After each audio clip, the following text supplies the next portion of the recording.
Cimmerian threat began in Russia. The origin of the virus is unknown, but its effects were devastating and swift.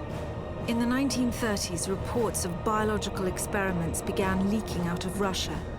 Then reports of villages destroyed overnight. Then entire cities.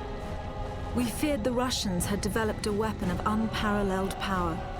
The truth was far worse. The Chimeras stayed sealed within Russia for over a decade. Then, in 1949, they launched an attack that overwhelmed all of Europe in a matter of weeks. For several months, we thought England was safe. But in October of 1950, the Chimera burrowed under the Channel. We had prepared for them, but in 3 months' time, the war was lost. We abandoned the cities to the Chimera and retreated to scattered military bases and outposts. The Chimera had won. On July the 11th, 1951, the Americans launched an assault on the eastern coast of England. On the second wave of that assault was a sergeant named Nathan Hale. The actions of that soldier have become a matter of both scrutiny and myth. What follows are the known events of his life from July 11th to July the 14th, the day he was last seen.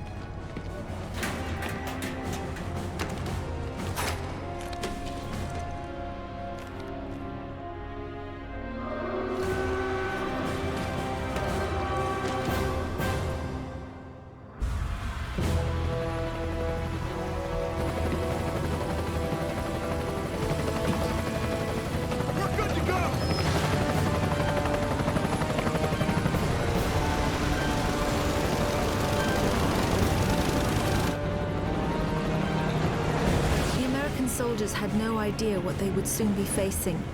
The US government had sealed its borders in 1950. Radio waves and newspapers became state property. Only the highest levels of their government knew the truth. The operation was an exchange.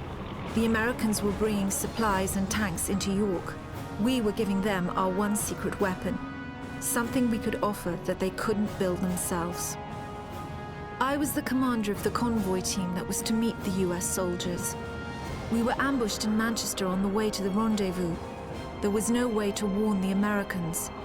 They were on their own in York, fighting an enemy they knew nothing about. We never learnt exactly what happened there. All we know is that Nathan Hale was the sole survivor. Go! Go!